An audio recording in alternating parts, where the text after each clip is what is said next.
The door clicked shut at 9:50 p.m. Inside the Tucson warmth, 84-year-old Nancy Guthrie set her alarm, unaware that the air around her was already thinning. By dawn, the house was a hollow shell. No broken glass, no struggle, just an impossible silence. She hadn't just walked out. She had been pulled into a void that modern technology couldn't see. The world woke up to a nightmare, wondering how a grandmother could vanish into a tunnel of shadows. The blind spot, the tunnel, wasn't built from brick, mortar, or the hardened Arizona caliche. It was an architecture of intent, a psychological and digital corridor constructed long before the first foot ever stepped onto Nancy's property. In the high desert quiet of Tucson, the tunnel became the only way to describe the impossible vacuum that swallowed an 84-year-old woman whole. It was the ultimate blind spot in a world that prides itself on being hyper-observed.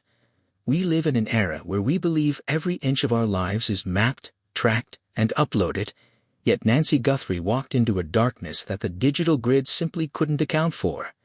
To the FBI, this tunnel was a sequence of deliberate dark zones. Imagine a neighborhood where every home is a fortress of ring cameras, Nest sensors, and smart locks. Now, imagine a predator who maps those overlapping fields of vision like a sonar operator. They found the one path where the infrared beams didn't cross, the one fence line where the neighbor's floodlight died, and the exact 100-minute window where the digital grid flickered. This wasn't a crime of opportunity. It was a subterranean crawl through the habits of a grandmother. It was a masterpiece of cold, calculated isolation designed to bypass the very technology we trust to keep us safe. The shock that eventually rippled outward wasn't about a hidden room under a basement floor or a physical passage through the dirt. It was the realization of how deeply the predator had tunneled into Nancy's private reality. They knew the 9:50 p.m. click of the deadbolt. They knew the specific frequency to jam the Wi-Fi signal at 1:47 a.m., causing the cameras to blink just long enough for a shadow to pass. This was a structural failure of safety. We build our lives around the idea that we are seen, but the tunnel proved that if someone studies the light long enough, they can master the dark. They don't need to break a window if they can break the signal. Inside this metaphorical tunnel, Nancy Guthrie wasn't just a victim. She was a ghost in a machine that had been hacked. The kidnapper didn't need a shovel to bury the truth. They used the tunnel of encrypted apps and burner signals to move her through the city like a whisper. When the FBI finally opened this tunnel, they didn't find a physical passage with a door. They found a chillingly professional blueprint of a life dismantled from the inside out. They found a predator who didn't just break into a house. They tunneled into a soul, learning the rhythm of her heart and the silence of her street. The public wanted a secret passage because a physical tunnel can be filled with concrete. It can be closed, mapped, and understood. But the tunnel the FBI actually uncovered was a haunting reminder that the most dangerous paths are the ones we can't see until we're already inside them. It was the space between the goodnight text and the morning's empty bed. It was a void where the rules of physics seemed to bend, allowing a person to evaporate. By the time the investigation began, the tunnel was already collapsing behind them, leaving the authorities to sift through the digital dust of a ghost. This was the secret they finally opened. It wasn't a hole in the ground, it was a hole in the American dream of security. It was the discovery that no matter how many locks we turn or how many cameras we install, there are those who know how to walk beneath the floorboards of our perception.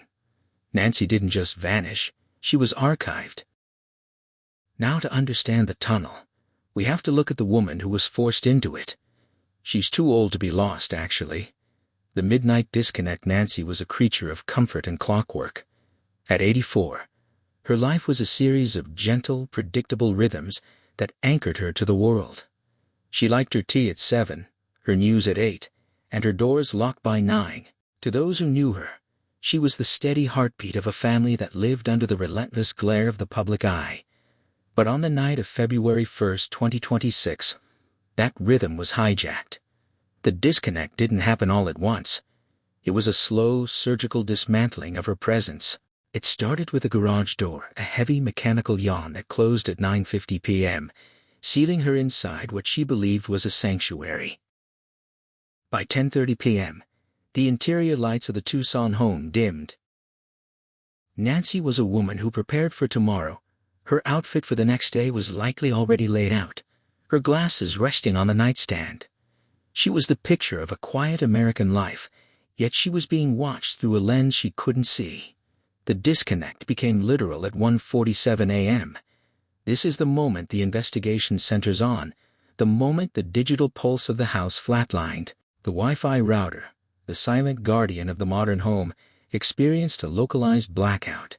It wasn't a power failure, it was a signal jam, a deliberate severance of the house from the cloud. When the connection dropped, the house became an island. The doorbell camera, which had spent the night staring blankly at the desert scrub, went blind.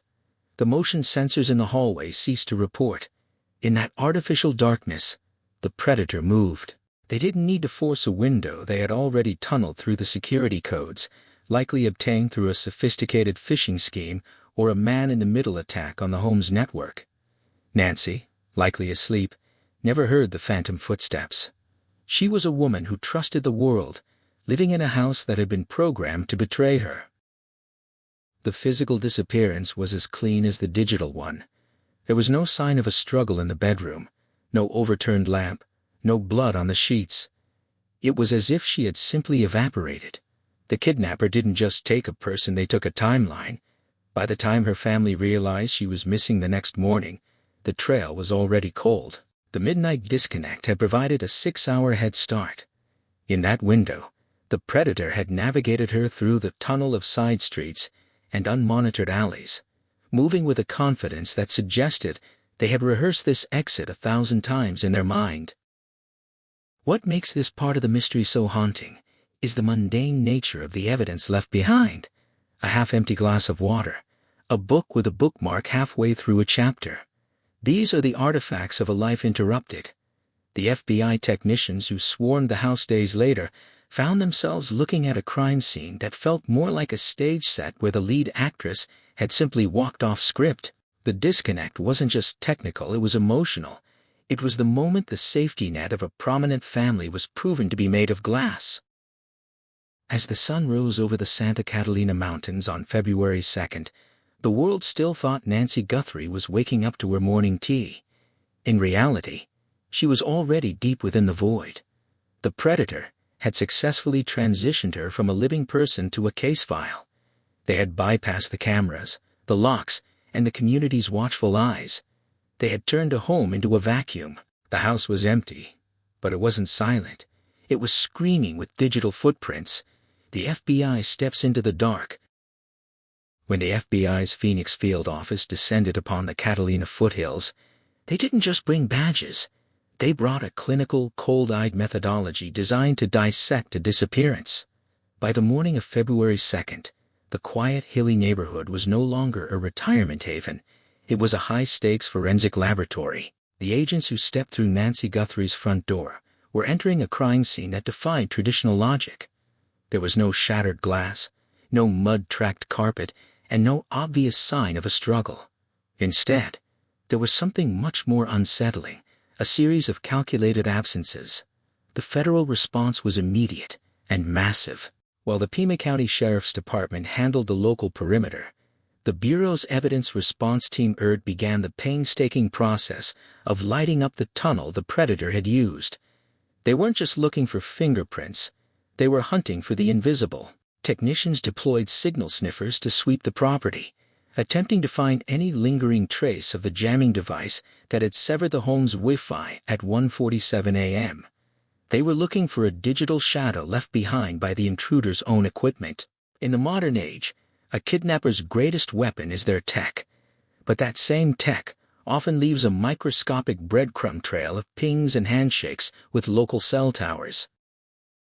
As the days bled into weeks, the investigation moved from the bedroom to the desert scrub.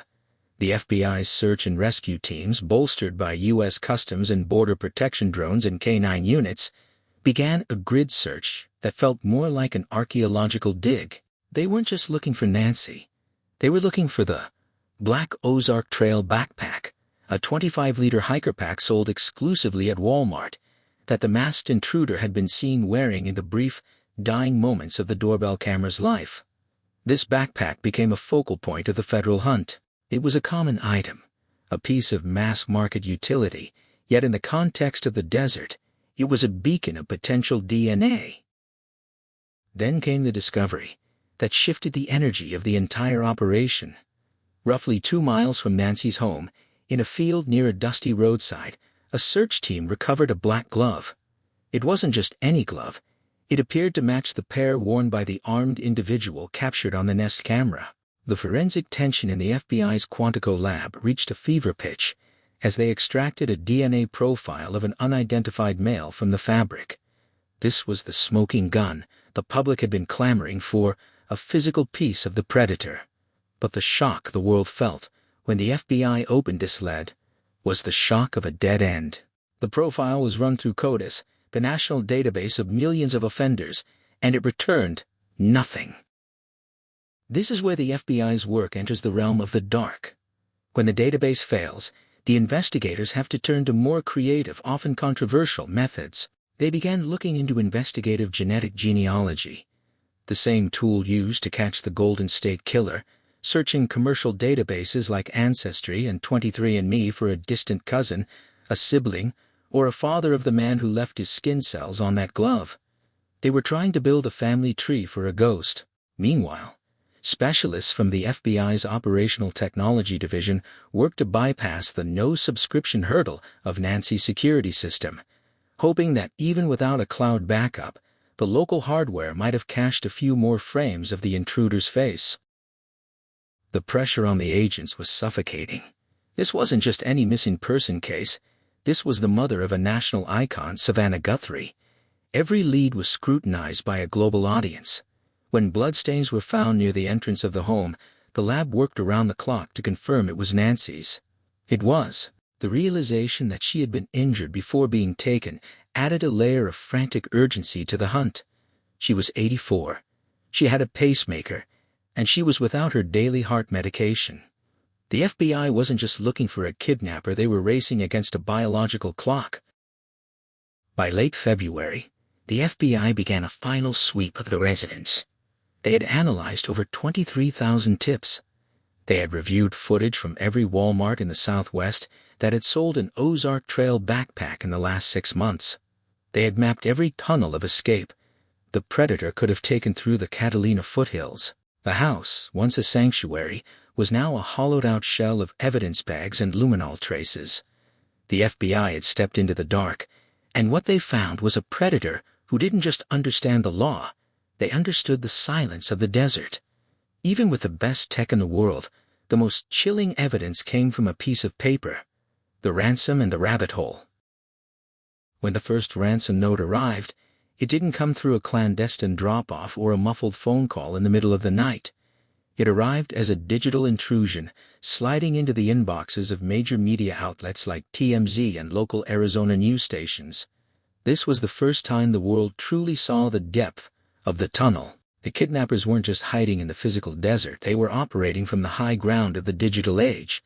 They demanded $6 million in Bitcoin, a figure so specific and staggering that it signaled a predator who had calculated the exact price of a national icon's peace of mind. The notes were chillingly clinical. They didn't use the frantic cut-out magazine letter tropes of the past. Instead, they were written with a cold,